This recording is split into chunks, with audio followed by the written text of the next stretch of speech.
자, 원나라의 경제 정책을 볼게요. 자, 몽골 제국의 경제 수탈 정책인데 이게 예전에 시험 문제 나왔죠. 그래서 이제 꼭 중점적으로 봐야 되는데, 자, 몽골 제국의 정복지 통치 가운데 역점을 둔 것은 경제 정책이다. 그것은 유목 사회의 약탈 경제적 성격이 몽골 제국에 가장 나타난 것이다. 그래서 몽골 제국의 점령지 통치가 갖는 특징은 유목민의 욕구가 그대로 분출된 약탈적 성격과 그런 욕구를 억제하고 정복지의 한인대 정통적 가능을 존중한 두 가지 통치 방법이 서로 대립 군용을 하면서 반복했다. 이걸 이제 뭐라고 하냐면 여기에서 말하는 이원적인 성격이라고 해요. 그래서 이게 예전에 시험문이 나올 때 요걸 썼어. 이원적 하니까 뭐 이원적 통치체제 연결돼가지고 한인하고 뭐 원고리를 이렇게 구분해서 통치한다. 뭐 이렇게 했는데 물론 이게 그러니까 이게 있긴 있지만 요때 이원적이라는 성격은 그런 의미가 아니라 아까 두 가지 성격을 말해요. 약탈적 성격하고 한인의 문화를 그 한인의 정통 세제를 존중하는 두 가지를 같이 말하는 거예요. 예. 그 몽골의 북중국의 경제정책은 태종 때에서 이러 제도적 장치를 마련했다. 태종이 즉위 직후에 징기스칸이 내린 모든 법령을 그대로 계승하도록 했으나 부분적인 차이를 보이고 특히 조세징수의 차이점이 있다. 왜냐하면 징기스칸은 주로 뭘 냈죠? 약탈을 냈죠. 약탈을 했으니까 뭐 조세고 나발고 없어. 그냥 다 뺐으면 되는 거야. 근데 이렇게 하다 보면 이제 정복을 하려는 그 태종의 입장에 맞지가 않아. 이거는 정보고 나름대로 뭐 두 개 있으면 한 개만 뺏고 한 개는 놔둬야 될 거 아니에요. 자, 그래갖고 이제 조세 징수의 차이점을 보인다. 그래서 일단 태종은 호구 조사를 해요. 호구 조사를. 여긴 안 나와있지만 왜 호구 조사를 해야지 이제 뭐냐 세금을 거둘 수 있는 거 아니야? 그래서 이제 태종은 하북 지역의 한인들에게 호를 단위로 해서 부조를 납부하고 야유초제를 알고 주관토록 했다. 그리고 서역인들은 이제 정을 단위로 했다. 해갖고 쭉 나와요. 그래갖고 이제 이런 내용도 이제 각자 읽어보시고 여기에서 이제 이 뒷부분만 좀 보시면 될 것 같아요. 여기는 이제 주로 중국과 관련된 내용, 중국 본토 세제 정비 관련된 내용인데, 자 오고타이는 호구조사와 함께 야율초제의 건의를 위해서 신세제를 이제 시행을 옮겨 했다. 이 신세제가 이제 기억을 해두겠죠. 자, 요거 이제 보기 전에 잠깐 이게 중요한 내용인데 요걸 좀 제가 정리를 해봤어요. 자, 거기 이제 그 원의 조세제도의 이제 특징은 이중적 성격을 가지고 있어요. 이중적 성격. 이때 이중적이라는 것은 분리통치의 의미가 아니라 약탈적 성격, 몽고인의 약탈적 성격과 그 다음에 정복지의 할인의 정통적 간행을 존중하는 거 있고, 첫 번째고요. 두 번째로는 강남과 강북의 지역적 특징을 또 반영한 것도 있어요. 왜 지역적 특징을 반영하냐? 이거는 원뿐만 아니라 후에 명나라 때나 청나라 때도 반영이 돼요. 이런 것들이. 자, 그래갖고 이제 그 세제도 약간 이제 보이는데 이게 무슨 말이냐? 자, 강남과 강북이 좀 차이가 있어. 강남은 토지의 비옥도가 상당히 높죠. 인구도 많지만 상대적으로 인구보다는 토지의 비옥도가 되게 높아. 그럼 세금을 인구에 부과하는 게 낫겠어요? 토지에 부과하는 게 낫겠어요? 토지를 중심으로 부과하는 게 낫겠죠. 근데 강북은 상대적으로 볼 때 토지의 비옥도가 떨어지는 대신에 상대적으로 인구가 많아. 이거 상대적 의미예요. 그러면 인구 중에 여기 제일 중요한 게 뭐겠어요? 성인 여자 인구는 중요한 게 아니죠. 여자 인구는 정남이 중요해. 성인 남자 이름. 그러니까 토지와 정남 중에 정남 위주 한 거야. 정 위주에. 그래서 이런 것들이 반영이 됐다. 그래서 강남은 토지를 기준으로 하고 있고 강북은 정남을 기준으로 하는데 이것도 이제 선택지가 있죠. 토지와 정남 중에 토지는 많으면 토지에 부과하고 정남에 부과하면 많으면 정남에 부과하고 그러니까 상대적 호를 기준으로 하고 정남을 기준으로 했다. 상대적으로 볼 때 그런 거죠. 이런 세금 제도가 명나라도 보여요. 명나라도. 그래서 명나라 때 보면 그 일조편법 하기 전에 강남의 세법하고 강북의 세법이 달랐어요. 근데 일조편법은 통합이 된 거. 어디에? 강남 세법에 통합을 된 거야. 이거는. 자, 하여튼 이런 것들이 보였다. 그러면 이런 조세제도를 보면 자, 강북 지역과 이제 강남 지역을 나눠서 볼 수 있는데 강북은 세장과 가차가 있어요. 네, 세장은 정세와 지세인데 이 정세와 지세는 다 내는 게 아니라 이거는 이제 뭐냐면 한인세제인데 한인세제고 그리고 강북의 어떤 지역적 특징을 반영을 한 거죠. 그 강북 같은 경우에는 정세가 지세인데 그 중에 뭐냐? 세상의 정세 주세 중 다 내는 게 아니라 뭐냐? 토지보다도 성인 남자 수가 많을 때는 뭐가 부과되는 거야? 정세를 부과해요. 근데 토지에 비해서 아니 그러니까 성인 남자에 비해서 토지가 많을 경우에는 지세를 부과해. 그러니까 한쪽 중에 많은 걸 부과하는 거야. 예를 들어서 둘 중에 하나를 선택해서 했다. 선택이지만 실제로 이제 이렇게 해서 상당히 많은 쪽에 부과한 거고요. 그래서 사료와 포온인데 이걸 가짜라고요. 이거는 이제 뭐냐면 그 약탈식 세제를 반영한 거야. 그다음에 예상식 몽고인들 약탈했던 거. 사료라는 것은 여기 사자는 무슨 사자죠? 이거 비단 사자야. 비단의 한 종류거든요. 비단은 일정하게 그 뭐냐면 그 자기에게 이제 그 자기에게 자기를 예속한 귀족들에게 부과하는 거야. 그래서 보통 이제 각각의 투하오라고 해가지고 그 몽골 귀족들에게 이제 배당된 호가 있어요.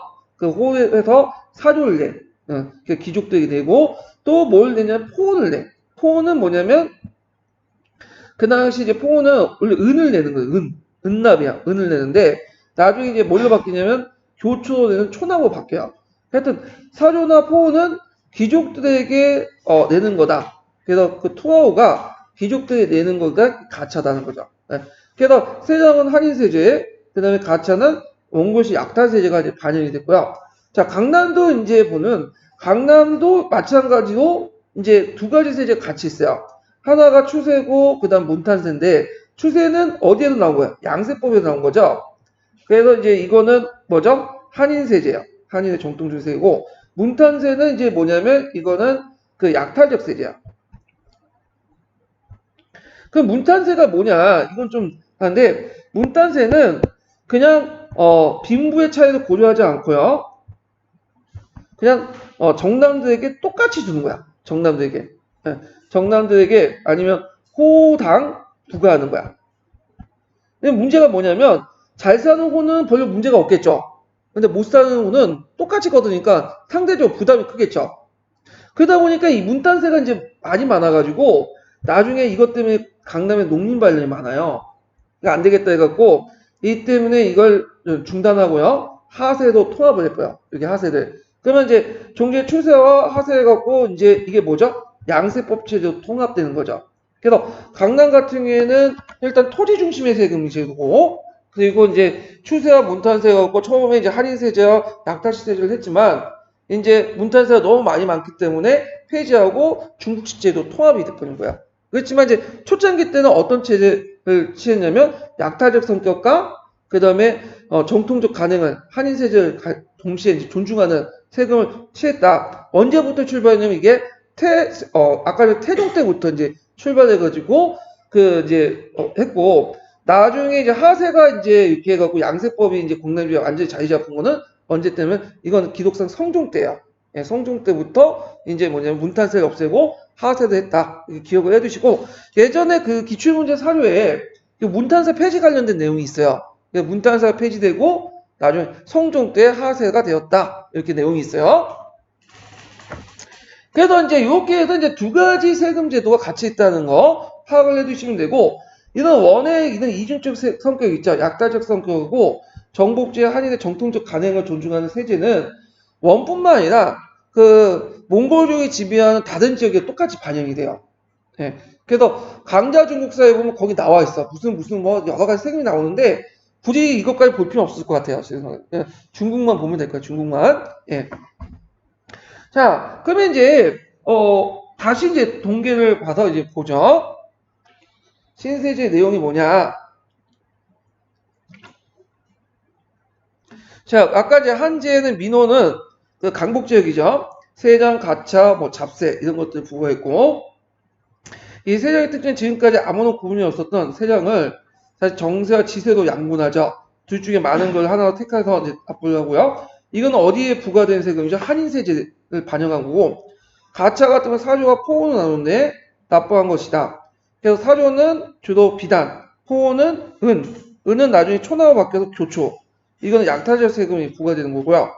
그 다음에 이제 여기에서 이제 있고, 그 다음에 이제 여기 있고, 처음에는 빈부의 차이를 그냥 고조하지 않고, 했지만 나중에는 빈부의 차이를 인정하는 방으로 나갔다. 이런 것들이 있고요. 그래서 요 강복의 세제와 관련된 내용이 쭉 밑에 있어요. 그래서 이제 뭐 내용들은 각자 보시면 될 것 같아요. 이거는요. 예. 그래서 이제 쭉 있고 그 다음에 여기 이제 원제국의 세제 변화를 볼게요. 여기 뒤에서 이제 보면 자 남송이 정복한 이후에 이제 원의 세법이 이제 몽골 제국과 달라지기 시작했는데 앞에 이제 하북 지역은 세대와 가차가 있었죠. 그대로 적용이 되고 새롭게 강남 지방 같은 경우에는 또 이제 양세법을 놓는데 처음에 양세법은 아까 말처럼 하세 추세 중에 어디만 반영됐다고 했죠? 추세만 반영하죠. 추세만 문탄세가 또 있다고 했죠. 그래갖고 이제 이와 같이 두 가지 세법이 지역에 따라 실시된 점은 원대 세법의 특성을 찾을 수 있는데 이건 이중적 세법 그대로 반영됐다. 이때 이중적 성격은 두 가지 의미가 있다 했죠. 일단 첫 번째로는 아까 그 몽골의 약탈적 세제와 그 다음에 중국의 고유한 세제가 반영됐다는 의미가 있고 그 다음에 강남과 강북이 뭐냐면 그 지역적 특징이 있죠. 이런 것들이 또 차이가 있으니까 이걸 반영했다. 두 가지 의미가 있어요. 전후 문맥을 보면 자, 그러니까 세장이나 가차는 몽골 제국이 정복주 착취하기 위해서 만드는 몽골식 세법이다. 자, 이러한 몽골 시대의 제국 시대의 세장과 가차는 그 몽골식 세법인데 잠깐 여기 주의할 건 뭐냐면 그 세장이나 가차인데 가차만 해당해요. 가차만. 세장은 어디에 해당하면 이건 한족의 고유한 세제예요. 예. 이거는 이제 약간 동계에서 이제 정리를 잘못했는데 이건 어디에 나와 있냐면 이제 그 강자 중국사 있죠. 강자 중국사의 논문 내용을 지금 요약을 한 건데 요 사람은 좀 약간 요 부분이 잘못 요약됐어요. 그래서 요거는 좀 수정해서 보고요. 자, 그래서 이제 세장은 이제 여기 보면 정세와 지세 이렇게 나오죠. 정세는 이제 있는데 정세 쪽은 인구가 많으면 성인 남자가 많으면 정세를 부과하고 그 다음에 상대적 토지가 많으면 지세를 부과하는 구조예요. 이렇게 이제 보시면 되고 그 다음에 이제 가차는 세조와 사조와 포운이죠. 그래서 이제 사조 같은 경우에는 이제 그 비단을 납부하고 포운은 은을 납부하는데 누구한테 납부할까요? 아까 말처럼 자기한테 그 뭐냐면 바친 영주들에게 몽골 귀족들에게 그래서 이들 투아오들이 몽골 귀족들에게 납부하는 세금이 가차예요. 예. 그래갖고 이제 가차 관련된 내용을 좀 기억을 해주시면 되고 가차는 사유와 포온이 있고 원래 포온은 은납이었는데 나중에 뭘로 바뀌었죠? 촌하고 바뀌었다. 은납은 촌하고 바뀌었으며 포온의 명칭을 그대로 유지했다. 이렇게 기억을 해두시면 될 것 같아요. 자, 강남 지역을 보죠. 이 원은 강남 지역인 강남의 정례 양세법 특수한 사정의 세제 시행상 나타났다. 처음에 원나라는 그 처음부터 강남은 양세법을 실시한 거 아니야. 처음에 양세법 중에 뭐만 실시한 거? 추세만 실시하고 뭐죠? 문탄세를 실시했죠. 그래서 이제 이렇게 했는데 문제는 이제 문탄세가 이제 하세 대신에 실시한 거거든요. 근데 각 호당 부가 있어. 아까 치면 호당 부가 있는데 문제는 이거는 균등세야. 똑같이 가난한 호나 못 사는 호나 잘 사는 호나 다 똑같이 세금은 똑같아. 평등한 것 같죠? 근데 실제로 가난한 호가 부담이 크잖아. 그러다 보니까 이제 이 문탄사 때문에 이제 뭐냐면 반란이 일어나요. 예. 그래갖고 있는데 그래갖고 결국에는 문탄세가 뭘로 바뀌었다? 나중에 하세로 바뀌게 돼요. 그래갖고 이제 이때 추세는 아까 양세법의 계열에서 나오기 때문에 이거는 뭐다? 정통적인 세제 중에 하나고 문탄세는 약간 뭐냐면 이제 약탈적 세제에 속해요. 이게 두 가지 세제가 반영됐다. 이렇게 이제 보시면 되겠죠. 그래서 이제 원이 강남 지역의 추세와 문탄세를 강한 것은 추세는 하북의 세장으로 문탄세 가차에 비유했다. 그래서 세장과 그 다음에 추세는 한인의 정통적 세제, 문탄세와 가차는 약탈적 세제 그런 것들이 적용됐다. 그래갖고 있는데 문제는 문탄세가 이제 하도 많이 많으니까 왜 성종 때 중단이 돼. 그래서 하세로 바뀌고 그래서 이제 호를 지니고 있는 주에게 재산의 차등을 주지 않고 인류적 가세하기 때문에 중둥이와 하호 등 견주기 힘들기 때문에 엄청난 부담이었다. 그래서 호강 지방을 중심으로 농민 반란이 일어나면서 문탄세에 밀접한 관련이 있다. 그래서 문탄세를 폐지하고 양세법을 완전히 도입해서 이제 양세가 되었다. 이렇게 기억을 해두시면 돼요. 이 내용은 좀 그 사료에도 있으니까 기출 사료에도 있으니까 한번 찾아보고 정리를 해두시면 되고 자세한 내용은 어디 있냐면 이거는 이제 논문지에 뺏긴 건데 강자 중국사의 원나와 관련된 부분에 있어요. 이 부분은 자, 그 다음에 이제 뭐 제세국의 부역제도를 보자. 자, 몽골 제국은 정복민에 대한 민족적 차별 정책과 함께 일반 민호도 그들의 직업에 따라 분류하여 국가의 요역을 동원하고 있었는데 이게 제세국이라고 한다. 그러니까 제세국이라는 것은 색이란 건 때까지죠. 여러 민족에 따라서 부과되는 호의 역이란 뜻이에요. 그러니까 이게 이제 제세국인데 자, 제세국의 민호를 다시 군호. 군호는 뭐만 담당하겠어요? 예, 군대. 뭐 자기가 직접 가거나 뭐 경제적 보조해주거나 참호는 뭐가 가능해? 역참을 운영하는 어떤 경제적인 거. 그다음 장호. 장호 같은 경우 공장 같은 거 있죠? 이런 것도 있다. 뭐 응방호 같은 경우에는 이제 뭐냐면 주로 매와 관련된 거. 의원은 그 여러 가지 의사 이런 것들 있고. 자, 이렇게 이제 직업을 분류하고 세습의 그 신분을 고정시킨 신분체제다. 그래서 이제 그 밑에 쭉 있죠. 뭐 군호는 요역을 담당하고 여기 참호는 역참을 그다음 타바코와 음방호는 그 뭐냐 산란처럼 지금 매를 사냥하고 특히 중국인들, 몽골인들은 매 사육이 상당히 그 강조했어. 그 매를 되게 좋아했거든요. 그래서 우리나라 맨날 해동초 갖다 바치라고 하잖아. 예. 그래서 음방 설치하고요. 이런 것들 조선시대도 영향을 줘요. 그래서 음방 해가지고 막 해서 뭐 좀 약간 매사냥하는 것도 되게 즐기는 건데 하여튼 이게 되게 강조를 했다. 그래서 이제 이런 것이고, 그래서 이 제세우기 중에 특히 이제 중요한 군호와 참호다. 군호는 일적이 하복 지방에 있는 한인 세우드의 부국. 이 부국은 요때의 부국은 어떤 의미냐? 이거는 사병 집단들 얘기야. 왜냐 그 당시 이제 한인 세우드는 뭐냐면 몽골족들이 금날 치잖아요. 그러면서 이제 전략 와중이었죠. 그러니까 국가 통치 체제가 마비가 됐던 거야. 그러면 거기에 도적도 있고 뭐 그 물란하잖아. 도적도 많고. 그러니까 이제 그 지역에 그 토착 한인 세력들이 자기를 지키기 위해서 또 그 주변에 있는 사람들을 지키기 위해서 군대를 모아가지고 사병을 모아가지고 자체 방어를 하게 돼요. 그러다가 원나라가 이제 하북 지역을 완전히 점령하고 날 때 그때 이제 항복을 해. 그 사람들 밑으로 들어가게 돼. 그래서 그 사람들이 대부분 이제 편입된 한인 병사들이거든요. 한군들인데 그래서 그 병사들이 이제 뭐냐면 계속 세세대대로 군역을 짊어지도록 이들 군호로 정해놓은 거야. 예. 그래서 있고 그 다음에 또 남송시대 때 신부군이 또 오죠. 신부군은 그 남송 때 항복한 군사들을 얘기해요.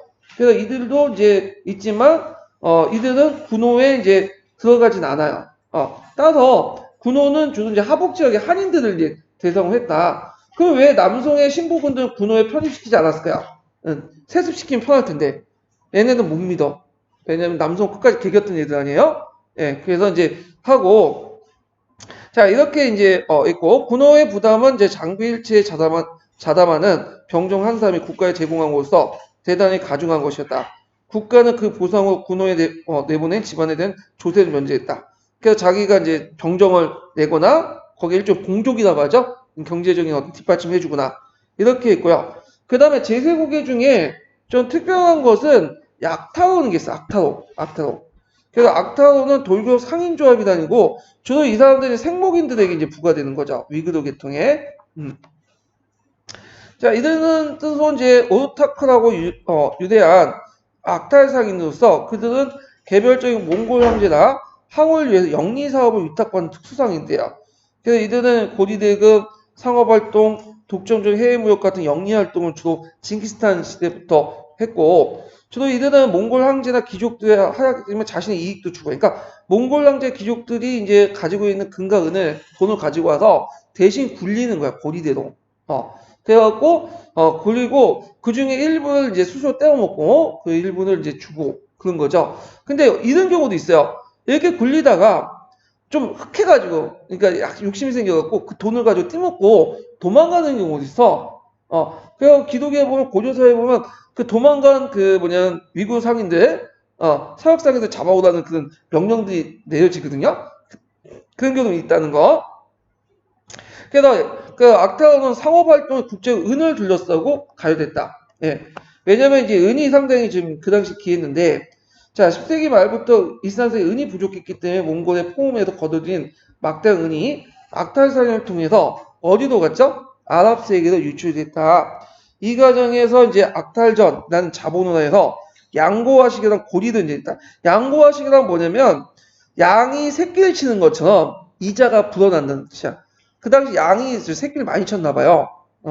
그래가지고 하여튼 그래가지고 이제 이런 것들 좀 기억을 해두시면 되고, 그래서 요게 그 주요 내용은 각 민족별로 특정한 역이 있다.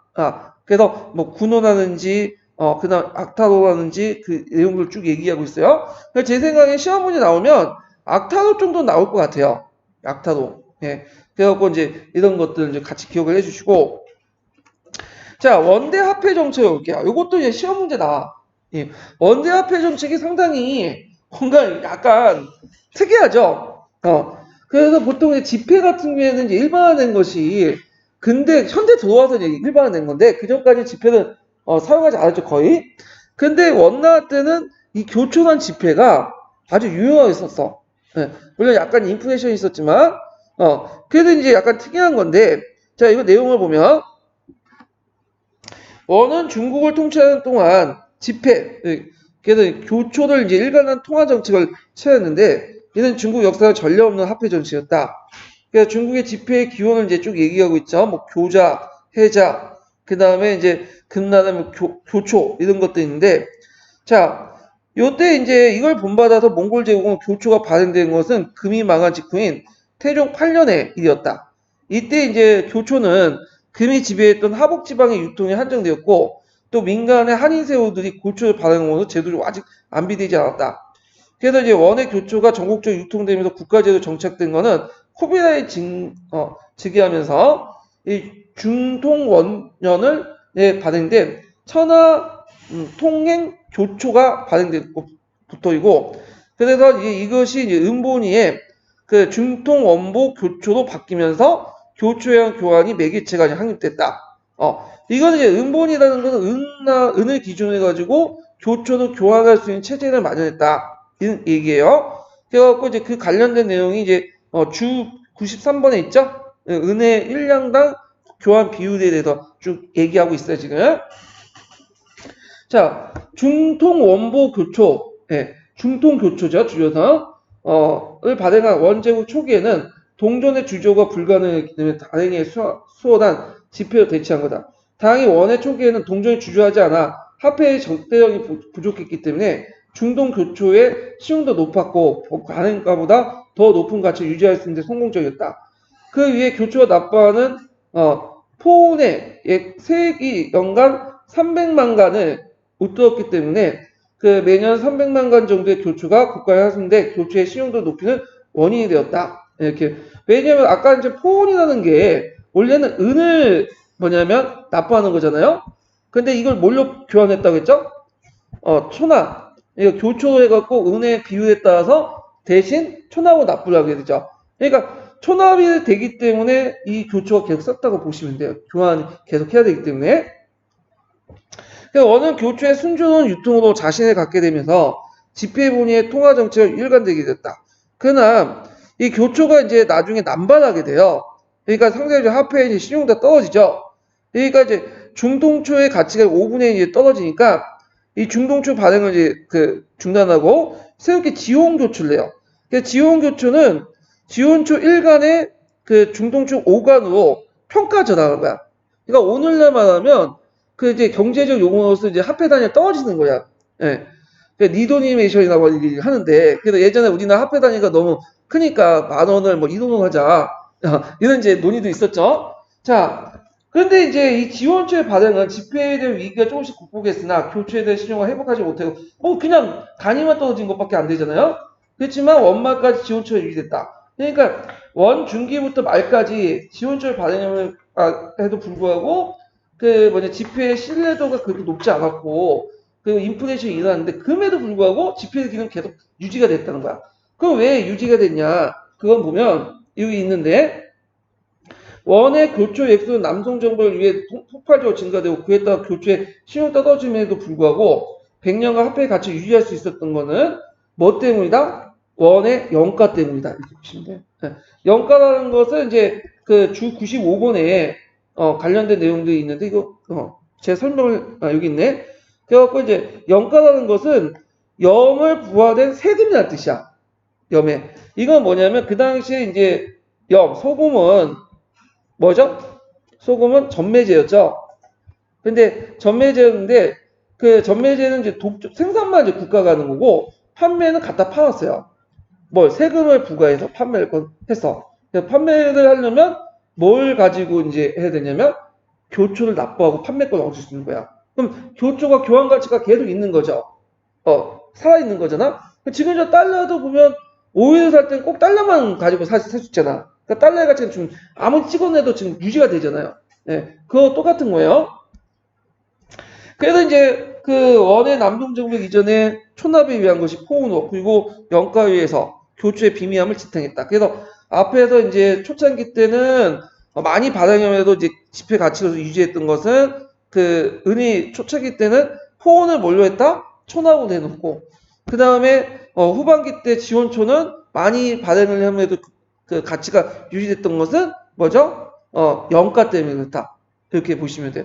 교환 가치를 가지고 있다는 거. 네. 그래서 오늘날 그 오일을 살 때 꼭 뭐냐면 결제서 달러를 가지고 가죠. 페트달러로. 그것처럼 이제 달러의 가치가 그냥 지금 막 찍어내지만 가치가 계속 갖고 있잖아요. 그런 이치하고 똑같다고 보시면 돼요.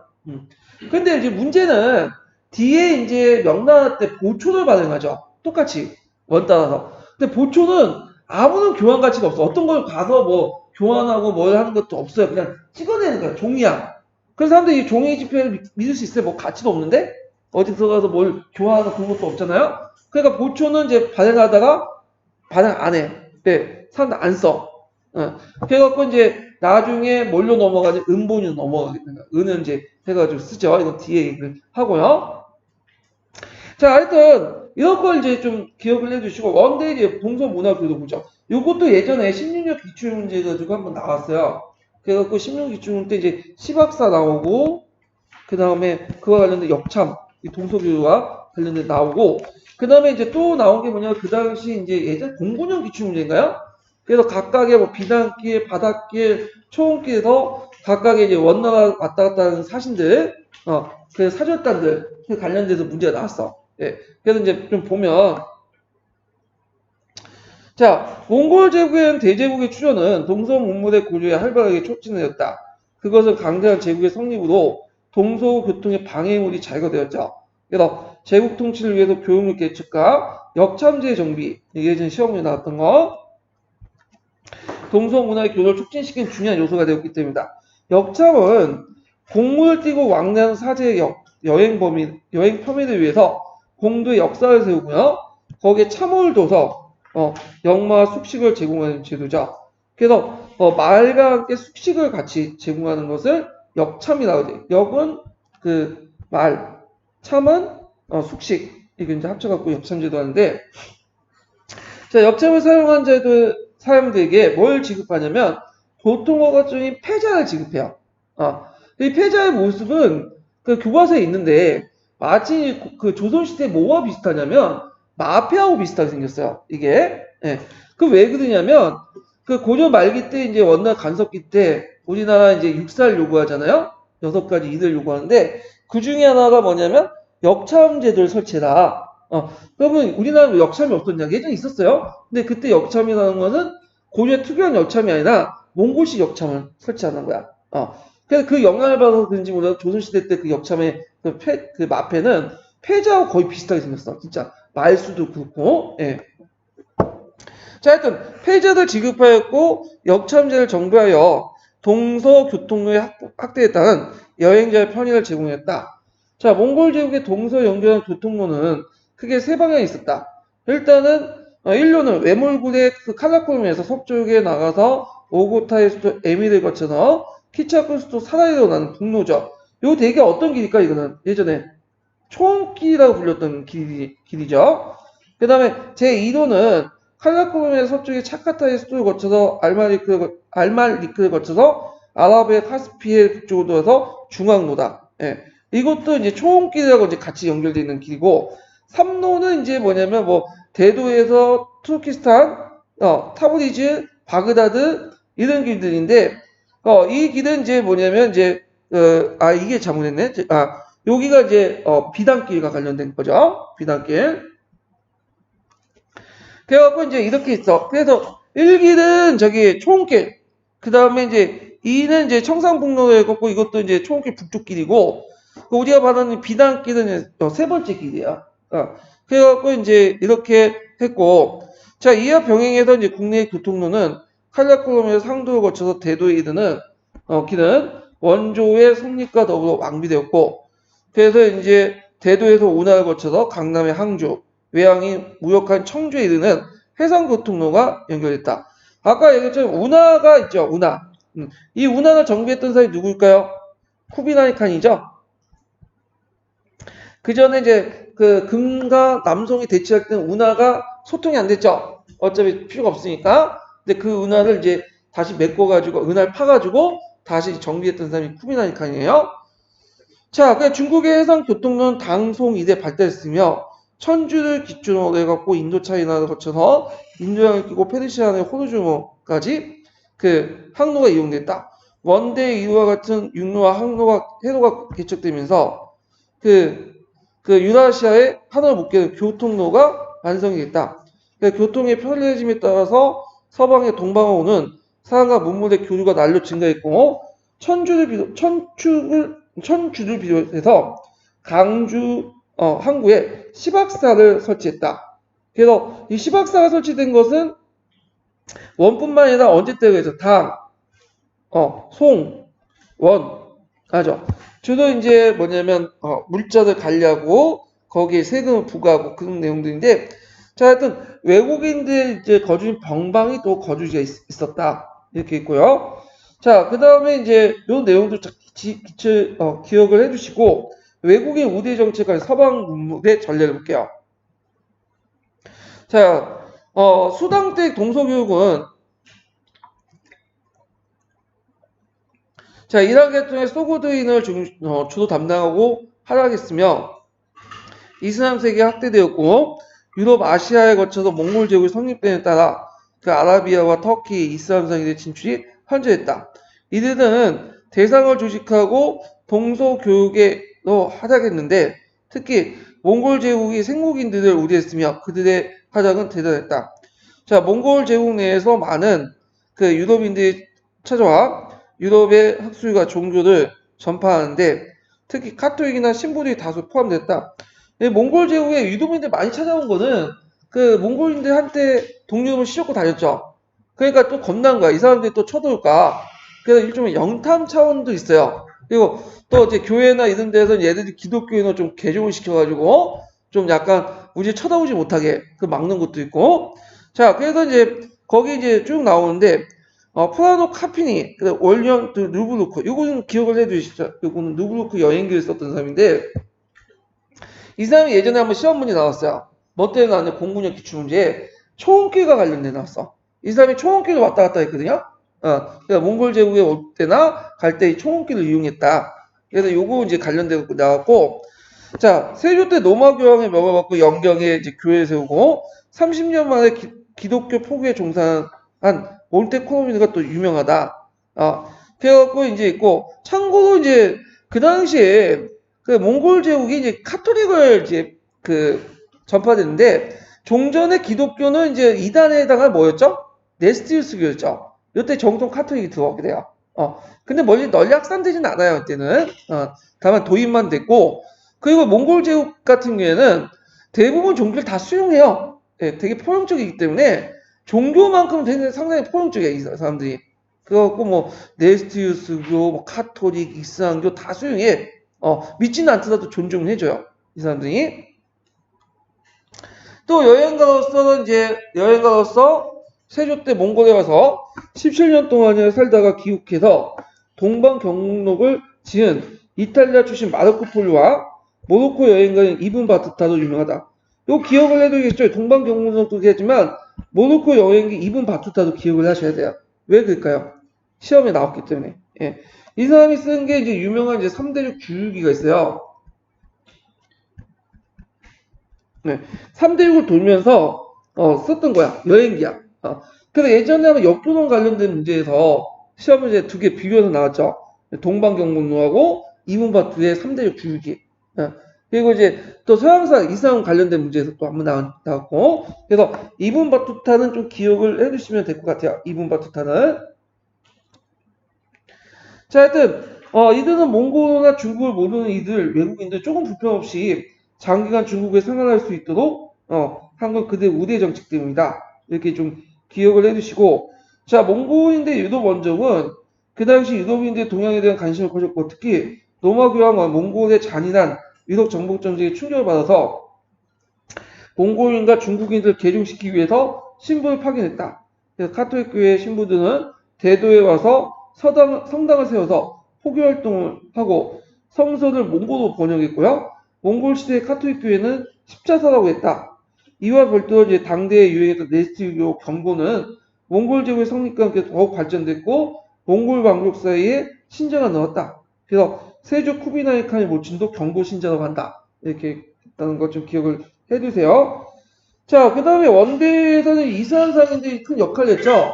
그러다 보니까 이슬람 문화를 많이 수용을 했어. 그래가지고 여기 보면, 자, 이슬람교들은 이제 송대 때 뭐 천준이, 강주, 항주, 양주 같은 강남의 여러 항구 도시에 거주를 하고 있었고, 그리고 이제 무역에 종사했었고요. 그리고 이제 이들은 이슬람교가 이제 보급되긴 했는데 물론 널리 보급되지는 않았지만 그때 이제 해외교라고 하죠. 예. 그래서 해외사라고 또 이제 근데 모스크를 그렇게 얘기했고, 자, 그래서 한편 원대에서는 서약계통 이슬람교도 외에도 해방된 노예나 이교도의 자손 혹은 몽골인이나 중국인 가운데 이슬람교 개종한 사람이 적지 않았다. 세조 때 선조인 뭐 안서왕 때 그의 부하 15만 명이 이슬람교 개종한 일도 있었다. 이런 것도 있고요. 이슬람교는 당나라 때 들어와서 이제 원나라 때 조금씩 보급을 했는데 문제는 중국 사람들 그렇게 이슬람교를 많이 있지 않아요. 지금도 있지만.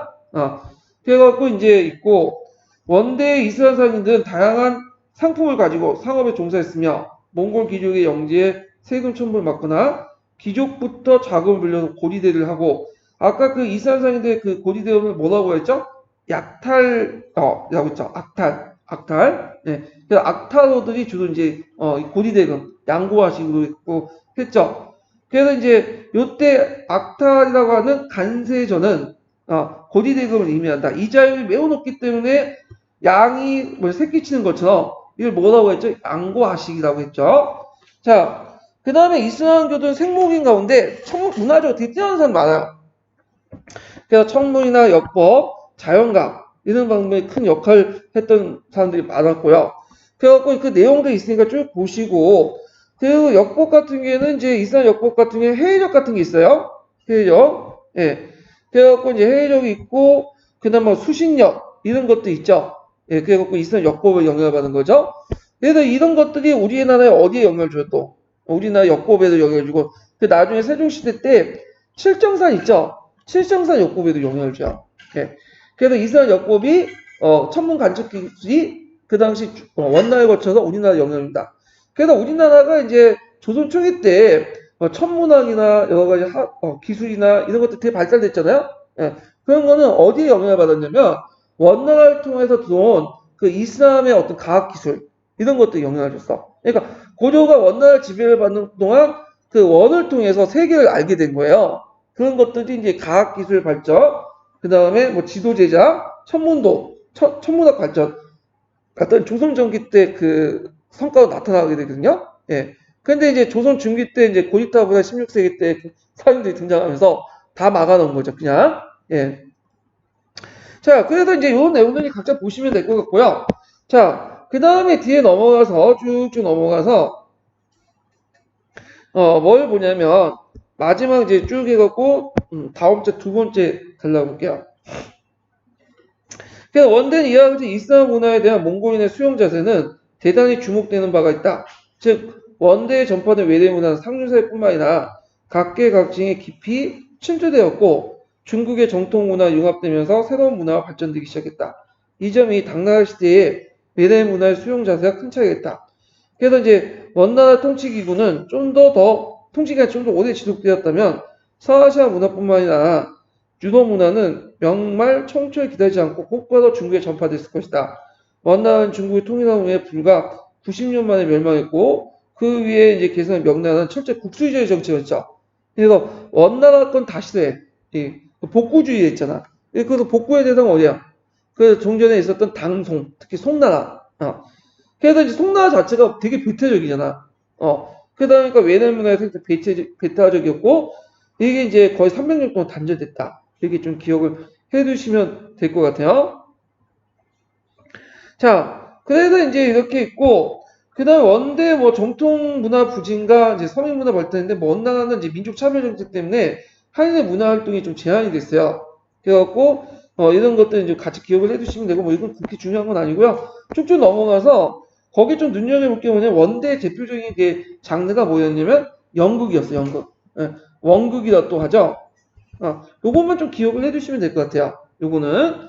자, 그 다음에 이제 뒤에 이제 유명한 작품들이 나오죠. 뭐 성상기, 항공춤, 비파기, 유궁기 이런 것들이 이제 만들어졌고요. 북극과 남극이 있는데 우리가 굳이 이것까지 할 필요 없을 것 같아. 연극의 종류까지는. 자, 그 다음에 송대 뭐 미술 관심 있는 분들 보시고요. 그 다음에 이제 여기 보면 이제 쭉 넘어가서 거기 이제 다음 장 넘어가서 몇 단락이요? 세 번째 단락을 볼게요. 자, 서양 문화의 전파는 생목인의 활약은 원대 불교의 새로운 방향을 제시해줬다. 그래서 몽골 초기의 불교의 선종과 급박의 종파, 청태종, 하엄종, 정토종이 강남 지역에 유행했고 원의 보호를 받으면서 교세가 확장됐다. 특히 티베트 고승, 이게 남아교죠.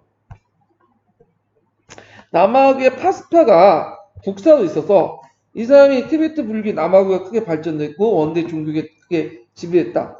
요때 이제 파스파 스녀들이 만들었던 원나라 글자가 뭐죠? 파스파 문자예요. 요번엔 나라마쌈이 이렇게 나와서요. 파스파 문자. 예. 파스파 문자 보면 좀 이상하게 생겼어. 꼬불꼬불 해가지고. 예. 그래가지고 이 파스파 문자인데 문제는 지금 사용하지 않아요. 사와요, 사와. 지금 사용하는 몽골 문자는 요거 달라요. 예, 지금 사용하는 문자는 위구르 문자를 이제 본받아서 만든 거고, 요건 그때 잠깐 사용했던 문자고. 자, 남학은 6세기에서 7세기까지 티베트 토속 종교와 대승불교가 혼재된 밀교의 일종이죠. 그러나 이제 몽골인들 불교 교리에 관심이 없었고 다만 남학의 신비한 주문과 기도 방법에 혼합되어 왕실이 있는 사람이 들어갔다. 그래갖고 요때는 이제 왕실 중심의 이제 종교였어요. 남학과. 근데 나중에 민중들까지 확대된 건 몽골 민중들까지 확대된 건 나중에 17세기 이후에요. 그래서 지금 이제 몽골인들은 많이 뭘 믿고 있다? 남아교를 믿고 있어요. 남아교. 네. 그래서 그 당시 이제 청나라가 그 당시 판체나마나 뭐 달라이나마를 통제를 하잖아, 애들이. 적당히 갖고 놀면서. 그랬던 건 뭐냐면 그 당시 남아교를 누가 많이 믿었기 때문에 티베트 외에도 몽골족들이 많았기 때문에. 그래서 이 몽골족들이 좀 약간 이제 뒤에 설명할 때 청나라 때서 통혼도 맺고 그다음에 쿠비나 저기 누르하치의 그 외가 쪽이 또 몽골 계통이거든요. 예. 그래갖고 협력도 하지만 또 뭐냐면 몇 개 부족들은 몽골족들은 또 끝까지 개긴 애들이 있어. 그래갖고 그 나중에 이제 갈단족 같은 것도 몽골 계통인데 얘네들도 그래갖고 항상 이제 가까우면서 또 뭐냐 또 얘네들이 또 쿡하면 또 자기를 또 공격할 수 있고 또 몽골 애들이 또 예전 징기스칸 후손들 아니에요. 그러니까 얘네들을 통제할 필요가 있어요. 예. 그래서 누굴 통해서 통제하냐? 아까 판차나마와 달라이나마를 적절하게 이용해서 통제를 했던 거야. 예. 그래서 이런 것들이 11개 나와, 11개. 11개. 자, 하여튼, 특히 세조는 남아승의 파스파를 제사로 모시고 원제국의 불교와 티베트 정치까지 그에게 맡기게 되니까 남아교는 몽골 귀족사이에 널리 유행되었다. 세조는 남아교의 대사원을 건축하고 그 외의 황제들도 남아교를 보호함으로써 큰 발전을 이룩하였다. 그러나 지나친 국가의 보호와 장려로 원의 국가 재정이 어렵게 되고 그 위에 남아승의 행보가 극심해서 그 당시 몽골사의 혼란을 가중시켰다. 그래서 남아교의 어떤 지나친 보호, 그다음 남아교에 관련된 어떤 불사 이런 것들이 재정 낭비 이런 것들이 원제국의 멸망에 관련돼 있다. 그래서 이제 있고 이건 뒤에 이제 명청으로 넘어가죠. 그러면 이제 한국인은 중국사의 중요 부분들을 볼게요. 이게 좀 내용이 약간 빈약한데 이거는 중요한 것만 좀 읽고 넘어갈게요. 이거는요. 자, 징기스칸이 등장한 몽골 제국 볼게요. 자, 금나라 세퇴가는 무렵 외몰골 지역에서 이제 징기스칸이 그 몽골족이 반응해서 유라시아 개정복을 하게 되죠. 그래서 이제 그 태무진이 몽골 내부에 통일하게 되고 이 사람이 징기스칸이라고 이제 칭해지죠. 그래서 이제 몽골계와 투르크 계통의 문제에서 쿠데타를 통해서 또 하는데 태무진이 이제 징기스칸이라는 게 이제 왔는데 두 번 쿠데타를 열었어요. 하나는 몽골족 안에서 였고 그래서 이때 이제 있고 그 다음에 몽골 평원에 있는 몽골 계통과 투르크 계통에 지배하면서 또 열었어. 그러면서 이제 두 번 열었던 거죠. 자, 그 다음에 이제 몽골 통일한 징기스칸은 이후 매년 서와 금을 공격해 물자와 가축 및 인을 낙탈했고 그리고 이제 아까 금에서 또 영경을 점령했지만 금나라가 이제 개봉을 옮겨가면서 끝까지 싸웠고 그래서 이제 이렇게 해서 한참 싸우다가 갑자기 징기스칸 서방 원정을 하죠.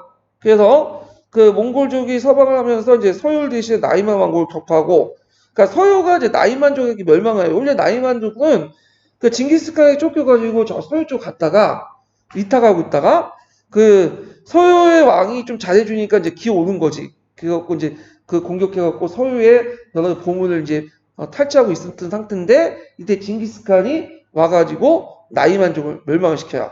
그리고 이제 서방 원정을 해서 그때 호랑족 왕국을 공격하죠. 그러니까 몽골은 파죽지에서 호랑족 왕국을 무너뜨리고 또 남쪽은 인더스 강역, 서쪽은 카스피해, 남러시아, 중앙아시아 지역을 장악을 하죠. 그래서 징기스칸 서한을 멸망시킨 후 나아가 금의 공략을 하다 중도에 사망했다. 이거는 틀려요. 서한을 멸망시킨 게 아니라 서한을 공격하다가 그 직전에 죽어요. 이게 정확한 말이야. 예. 그래서 요거는 좀 사실관계가 틀려요. 이거 누가 게시판에 그거 지적하더라고. 이거 잘못됐다고. 가끔 읽어보면 개론서 읽어보면 사실관계 좀 안 맞는 게 있어요. 동계도 그렇고 뭐 한의중도 그런데 왜냐면 거기 쓰는 사람들이 내가 보니까 전공자가 쓴 게 아니라 되게 보면 자기 전공 아닌 사람이 쓰는 사람 많고 또 이때 이제 조교들 갖다 붙여갖고 그냥 쓴 것도 많기 때문에 좀 약간 사실관계 틀려. 예. 자, 징기스칸 물론 이게 사실관계 틀렸다면 뭐 인고 보는데 큰 지장 없어요. 예. 자, 징기스칸 전국 사업은 자손으로 이어졌고 오그타이 칸이 결국에 1234년에 금조를 멸망시키고 항하 유역을 지배하였고요. 서방 원정군 러시아의 동료까지 석권하게 되고 그 다음에 이제 그는 요왕시의 자손 야율주제의 그런 건의를 받아서 그 의대를 제정하고 교초를 발행하고요. 세법을 정비하죠. 그래서 이제 수도 칼라콘을 옮겼다. 이거 예전에 기출문제 나왔던 거 꼭 기억하고 역참제도 그때 같이 정비를 했죠. 자, 이것도 같이 기억을 해주세요. 자, 그 다음에 이제 몽골칸 때 이제 그 자기 동생이 또 훈략을 파견해서 아바스 왕, 악바스인데 통일법이 이제 교과서에서는 악바스가 아니라 아바스로 돼 있더라고요. 예. 그래갖고 이제 저도 얘들 이제 필기할 때 많이 지적상을 받아. 발음도 안 좋은데 거기다가 저희 필기 내용도 그 교과서 포기법하고 달라. 짜증 나는 것 같은데 생각이. 예. 하여튼 아바스 왕조가 있고 무너뜨리고 그래서 이제 남러시아까지 미치고 이 대내역은 몽골에 간섭했다 이제 그 봉지 이렇게 약탐을 분배한 것처럼 봉지를 이제 분할을 하죠.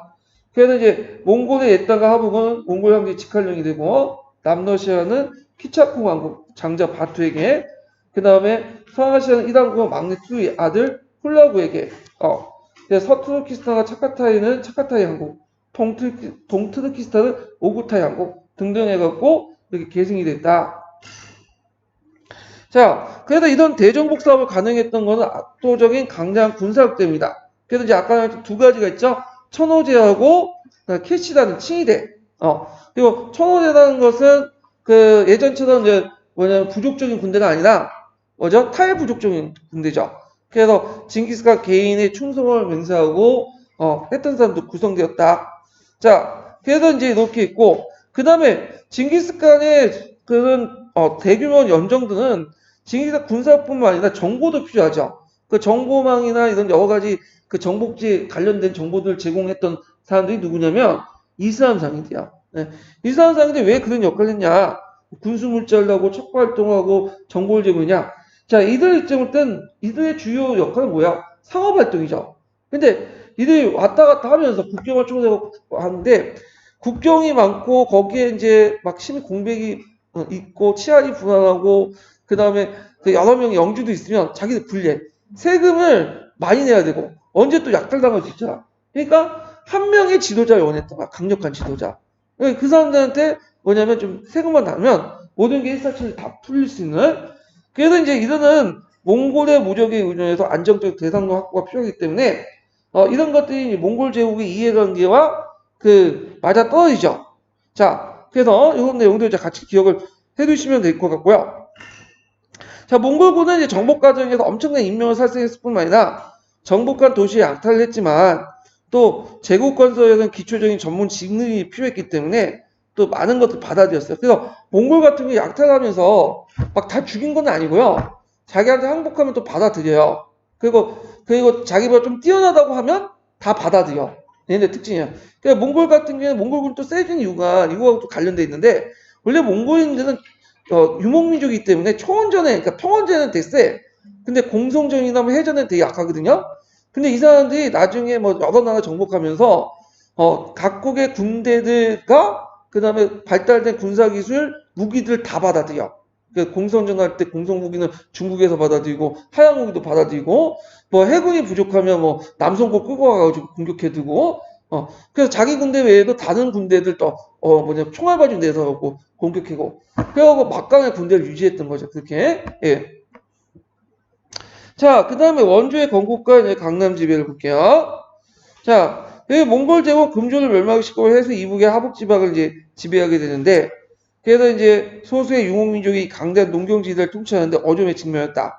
그래서 당시 하북에 금조 말기에 혼란을 틈타 성장한 한족 출신의 군벌들이 할고했는데, 이 때문에 몽골족은 요충지에 군대에 주둔시켜 다루같이 난 군대관을 감독관을 파견한 편, 이 현지 지배는 한인세우들에게 유인했다. 예전에 한인세우들 얘기를 했죠. 자, 오구타이 칸은 1233년에서 1235년까지 둘째 호구 조사를 하게 돼요. 그래서 직접 지배를 깼지만 여기에 등록된 모든 호구가 칸에 기속된 것이 아니다. 아까 했지만 칸에 기속된 것도 있지만 또 그 몽골 특유의 분봉제도가 있죠. 그래갖고 그 호구들을 나눠줘. 그래서 이걸 뭐라고 하냐면 투하오라고 해요. 투하오. 아까쯤 얘기했죠. 그래서 투하오에게 주로 이제 그 밑에 있는 수장들에게 다 나눠줘. 물론 이들을 직접 지배할 수 없지만 뭘 거둘 수 있는 권리는 있어요. 세금을 거둘 수 있는 권리가 있어. 그래서 이제 그 세금 중에 하나가 아까 말한 가차라는 거죠. 가차. 예. 그래갖고 이제 그 세금 제도 중에 두 가지 있었잖아. 강북 지역의 그 세금 제도가 세량과 가차. 이런 것들을 좀 같이 기억을 해두시면 되고요. 자, 그래서 이제 이렇게 있고, 그 다음에 그 오고타의 말년에 몽골의 서아시아 정복까지 협력했던 이산 상인이 국가 영주의 재정에 개입하게 되는데, 이들 상인들 투어크로 오르타크, 그 다음에 아까 이제 동계에선 악탈호라고 하죠. 악탈, 예, 악탈호라고 하죠. 자, 그래서 불리며 개개의 유목 영주의 봉주로부터 조세 징수와 국가 그 재정 수입을 첨부받았다. 한번 고리들을 통해서 하북의 농민들의 가혹한 수탈을 자행해 원성이 자자했고 따라서 이제 하북의 통치는 쉽지 않다. 통치 쉽게 달성하지 않았다. 자, 오고타이칸 사망 이후에 이제 계승 분쟁으로서 투르이의 장자 몽케가 즉위했고 자, 중국의 지배에 재건을 했다. 그래서 이제 그는 오르타쿠 상인의 활동 부재함과 동시에 큰 동생인 쿠비라이는 농경지의 다스린 총독을 임명하고 남송 정복을 착수했다. 일부 한족 지식인들의 보좌를 받은 쿠비라이는 남송에 강한 저항을 일으켜 티베트와 사천을 공격하는 운남의 대륙을 멸망시키고 베트남을 침공하게 되었다. 그런데 이제 사천에 출정했던 몽케칸이 양양성을 공격하다가 이제 죽게 되고 그때 이제 수도의 탈락권을 했던 막내 그 아직 국가가 있죠. 그래서 이제 이 아리푸키와 누가 싸우죠? 쿠비나하고 싸우죠. 그래서 이제 싸우다가 결국에는 이제 쿠비나가 이기고 그리고 이제 이 사람이 개평부에서 이제 카누 지지로 그러니까 이게 선수 이거 나중에 이긴 거고 그 이제 내전 중에 그 개평부의 수도 칸의 지위로 오르고 수도를 옮겨 대두로 삼았고요. 이 대원이나 국고를 칭하했다. 이 명칭은 역경의 자골 땅의 명칭을 볼 수 있고 쿠비나의 유목적 정치 이념에서 중국을 아우르는 새로운 유형의 통치체제를 구성했다. 이거 좀 기억을 해두시고. 근데 아까도 말했지만 원이라는 칭호는 최근에 밝혀진 거는 그때 만들어진 게 아니라 나중에 그 원사 만들 때 그 칭한 거야. 그때는 뭐라고 불렀냐면 쿠비나이 울루스라고 했었어요. 그게 동아시아 세계에서 반영돼 있는데 여기는 아직까지 반영돼 있지 않으니까 어차피 우리는 그냥 이거 외워야 되니까 토시라면 안 되죠. 그러니까 이제 그냥 외우세요. 그냥. 자, 4년 만에 아리부카 등의 내분을 평정한 쿠비나이 칸은 남송에 대한 침공을 제기 1276년 수도 이만을 공격해요. 1279년에 남송의 자녀 세력들 모두 진압을 했고, 그래서 이제 쿠비나이 칸의 남송 멸망으로 원의 국가 기반이 농경시대인 중국 옮겨졌지만 이 상황에서 역으로 징기스칸에 의해서 창설된 유목제국들이 분열이 됐죠. 아까 이제 그 앞에 자기 동생을 싸워서 이제 하고 또 그 과정에서 오고타이 칸을 하이두라고 하죠.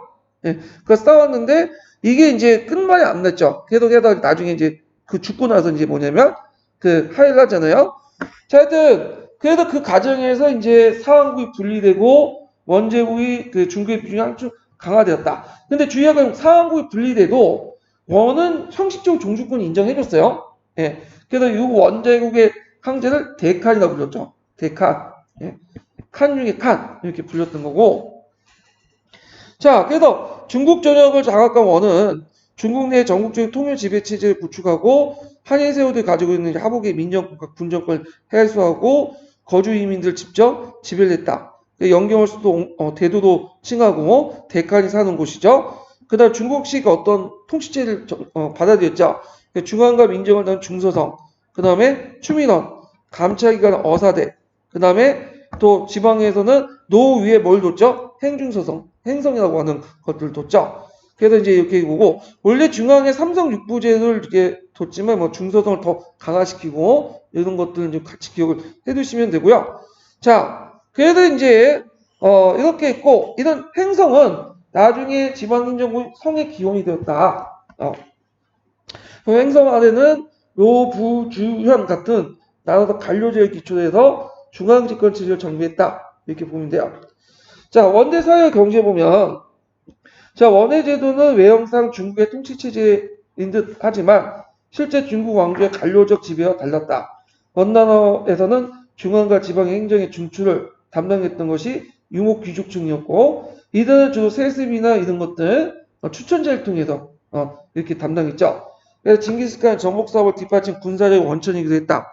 그래서 군사제도는 십진법에 의해서 1500호 이렇게 해서 있고 그래서 이제 이렇게 편제를 했고요.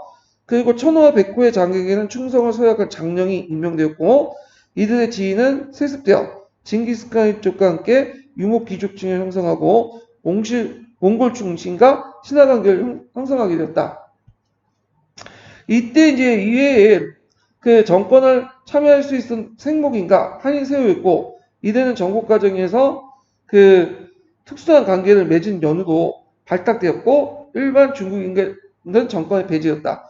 요거는 아까는 이제 좀 알아듣고 뭐냐면 정권에 배제됐다는 게 고위직 관료에 배제됐다는 거지 지방 수정관이나 이런 데는 아직까지는 뭐가 있었죠? 지방 장관은 한인들이 있었어요. 동기에서 읽은 것처럼. 자, 생목인은 이란 아라비아 혹은 유럽인을 의미한다. 또한 지방의 각급 행정기관의 감독관이 다르가치가 파견됐기 때문에 송대 관료 임용제도 확립됐던 과거제는 그 의의를 잃고 폐지되었다. 그래서 1315년 이후 과거제 가끔 시행됐지만 합격자 수는 똑같이 배분되어서 수가 적은 몽골족과 생목인이 압도적으로 유리했다. 요때 폐지되었다는 말보다는 저 뭐냐면 그 빈도가 과거제 비중이 떨어졌다는 말이 정확할 것 같아요. 예, 실실 계속 했어요. 근데 뜨끔했고 부정기족을 했고 그 다음에 커터제 아까 민족국 커터제 실시했고 그 다음에 주로 합격하더라도 주로 이제 한인들 같은 경우는 주로 어디 지방 수정관들만 임명을 했죠. 자, 그래서 이제 이렇게 한족을 정권에 배제하고 정복 왕조로서 당당한 모습을 보이는 원조는 사회 법제와 그다음 문화면에서 한족에 대한 대항 의식을 보였다. 그래서 대표적인 게 이제 4개 등급을 나눴죠. 그래서 이제 아까 설명한 것처럼 지배 종족 1등급 국족가, 그다음에 생목인, 그다음에 한족, 한인, 그래서 남인 이렇게 있었다는 거. 그래서 이 각각의 봉소법에 따라 통치했다는 건 뭐냐면 이거는 몽골족의 법에 통치한 게 아니라 각각 민족들이 예전에 내려왔던 법도 있죠. 거기에 맞게 이제 통치를 했다는 거야. 예. 그래갖고 이렇게 이제 있고 자 이건 뭐냐 뭐 토지주의보다는 뭐에 속해요? 속인주의 이런 거 비슷하게 이제 법 적용을 했다. 자, 이러한 차등책 대회 기준은 대회 정복 시 협력 정도에 따라 결정된 거다. 협력 정도와 함께 자기가 항복한 순서에 따라 이렇게 결정이 된 거죠.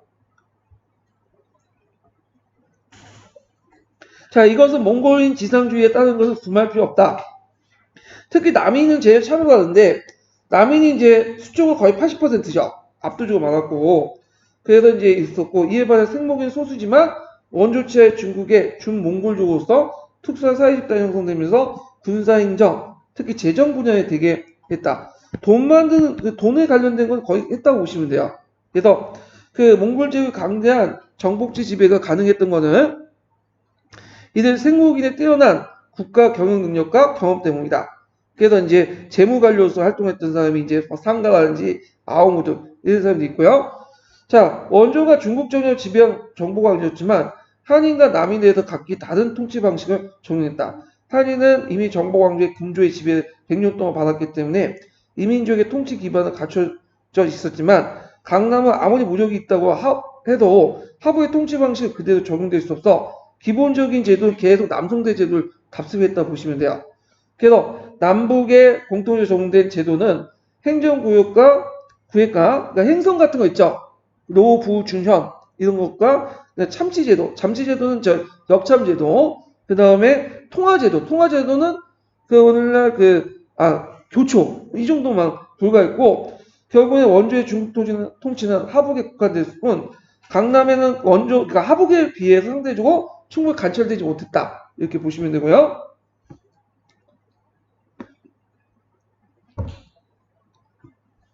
한편 원조는 중국의 정통적 유교 문화에 대해서 극히 냉담한 원조의 공중과 몽고의 남하교에 신봉했으며 당시의 국제어는 페르시아였다.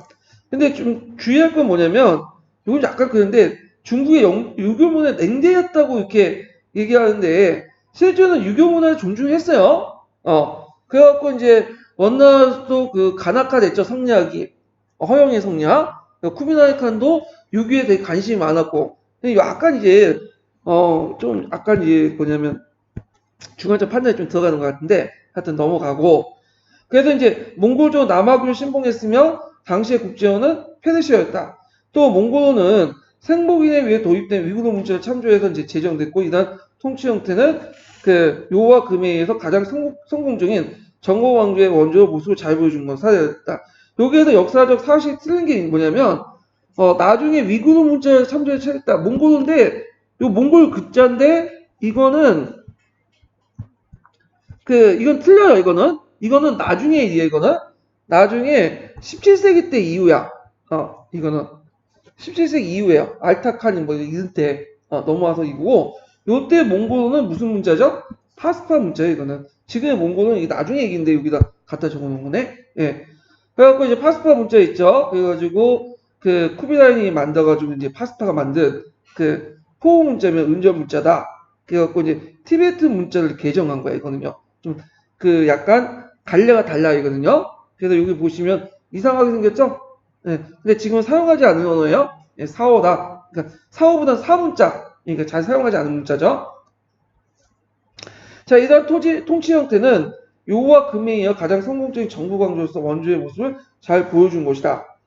그렇지만 이제 쿠비나이 칸 이후에 원조는 문제는 제2계승에 둘러는 내부 분쟁이 있어.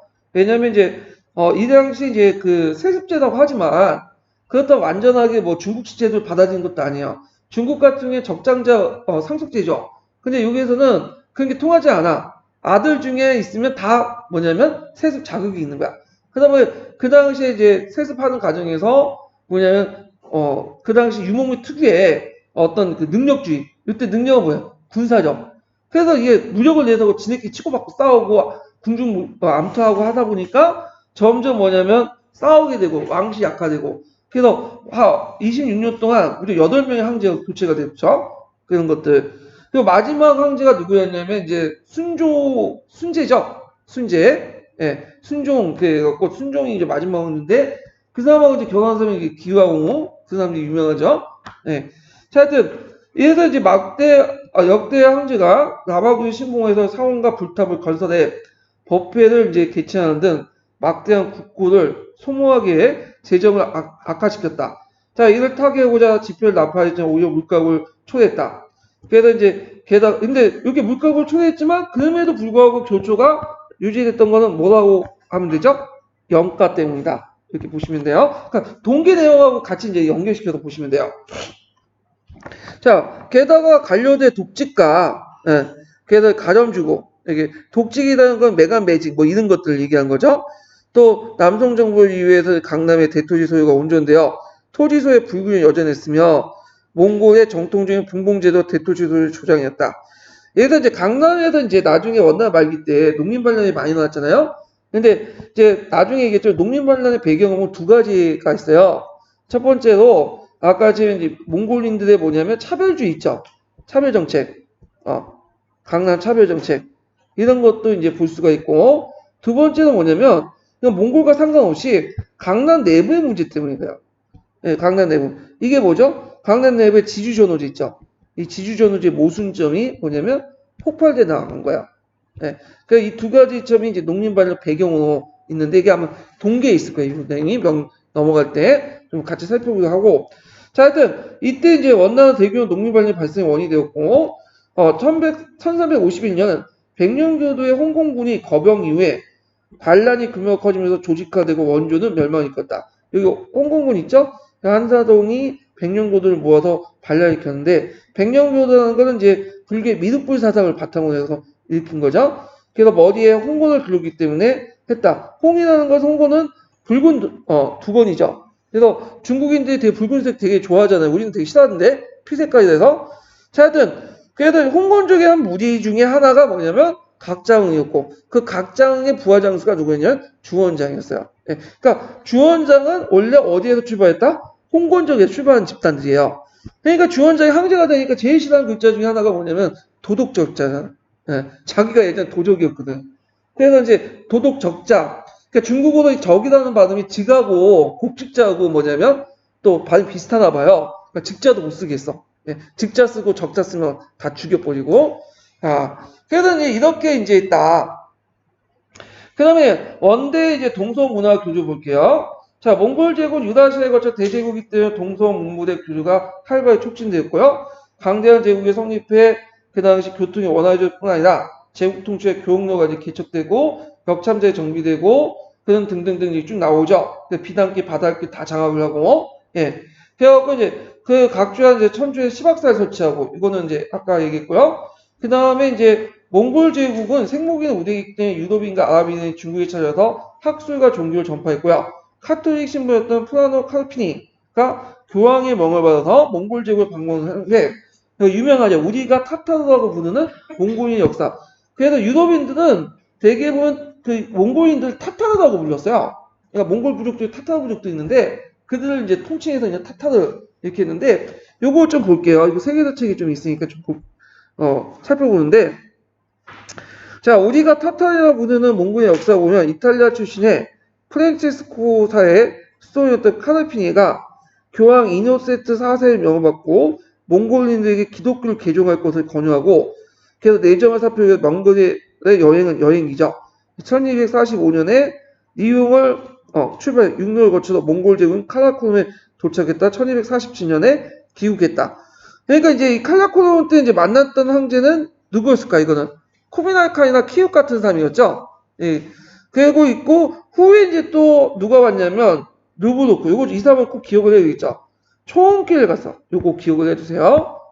이 사람이 쓴 유명한 여행기가 누브르크 여행기예요. 이것도 꼭 기억을 해두시겠죠. 한번 보면 프랑스의 프란체스카 수도였던 누브르크가 군사적 동맹을 바라던 국왕 누이 9세의 친서를 받아 몽골 제국에 여행했던 여행기다.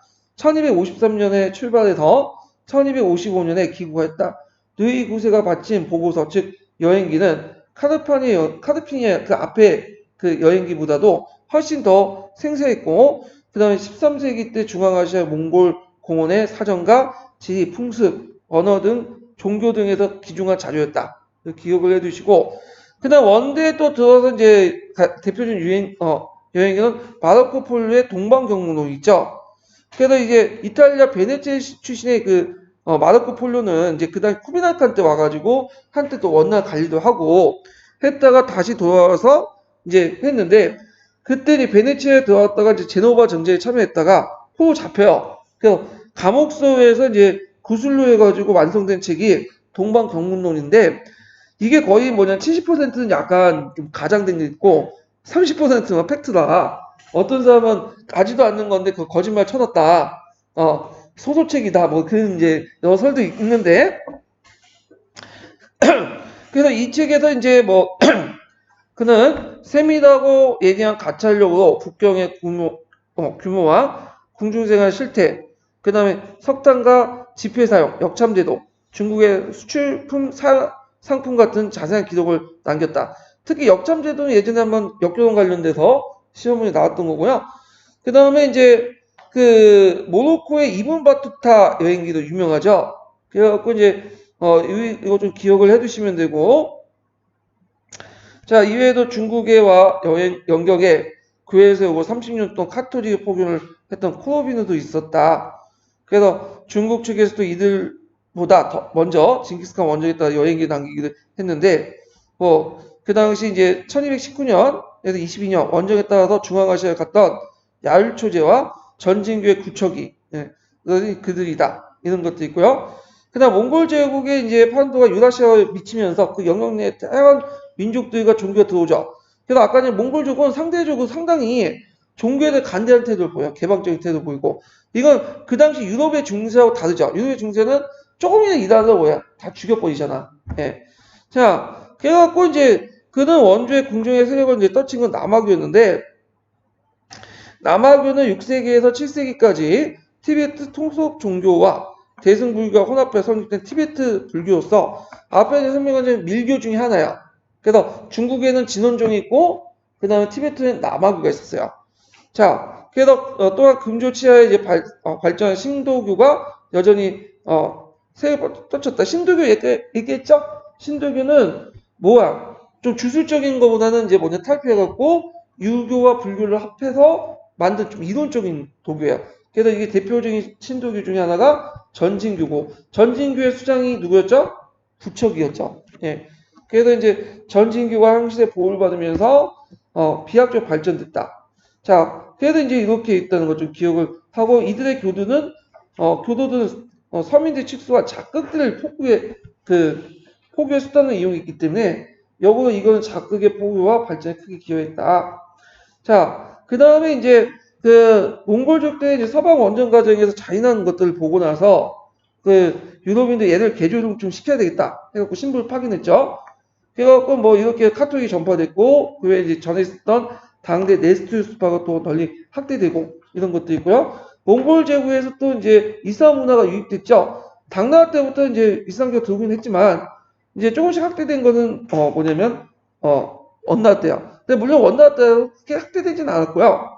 자, 하여튼 그때 이슬람교 해외교, 그 다음에 해외사 이렇게 하고 그 종족들 이제 예전에 그 위그로족들이 많이 있기 때문에 위그로족들을 해족이라고 했어요. 해족. 그래서 지금도 그 중국에 가면 해족 자치구가 있어요. 해족 영아자치구. 그래서 예전에 그 이슬람교를 믿었던 이제 위그로족 계통의 그 사람들 이제 해족이라고 했는데 그 해족들 지금 보면 이제 위구르족하고 거의가 멀어요. 얘네들은 거의 중국화돼 보였어. 모양이. 그렇지만 중국어 사용하고 중국 모습을 띠고 있지만 실제 언어는 그렇지만 그 모습은 그렇지만 믿는 게 뭐야? 해교, 이슬람교이기 때문에 그 중국인과 구별해서 이들 해족이라고 부르고 있거든요. 지금도. 자, 하여튼 그렇게 있고 이슬람교는 생목인 중에서 문화적으로 가장 우수하기 때문에 천문과 역법 및 자연과학 방향에 중국에 큰 영향을 했다는 거. 그 이란의 어떤 자마울디의 서역 의상이라는 천문 관측 기구를 만들었고, 그 다음에 만능력이다 달력을 만들었으며, 그 다음에 뭐 여러 가지 이제 있고, 쿠아는 니는 해외력을 만들었고요. 자, 이런 것도 있고요. 그 다음에 이제 쭉 넘어가서 각수경이 이제 이스라엘 역벌받아갖고 뭘 만들었죠? 수신력을 만들었다. 그 외에도 여러 가지 지도 같은 거 있으니까 좀 기억을 해두시고, 이때 이제 반대로 중국의 문화가 서방에 전래됐죠. 그래서 성원 때 나침반과 이런 거 서아시아에 점유되어 유럽의 항해에서 크게 기억, 나중에 지리산에 발견을 했잖아요. 도자기 제작 기술이나 그 다음에 인쇄술 이런 것도 서유럽에 전파됐다. 특히 이제 서유럽에 전파된 것 중에 하나가 뭐냐면 하얀고기도 있어요. 하얀고기. 하얀고기가 이제 그 당시 송나를 통해서 원을 거쳐서 어디요? 중동을 거쳐서 어제 서양으로 들어갔죠. 서양으로. 네. 이런 것들 동서 문화의 교류가 이제 많이 이루어졌다. 그래갖고 이제 그 당시 이제 그 동서 문화의 교류를 뭐라고 하냐면 그 팍스 몽골리안이라고 해요. 팍스 몽골리안. 그러니까 몽골족의 힘을 통해서 평화가 유지되면서 문물 교류가 이루어진다. 보통 팍스 로마라고 하잖아요.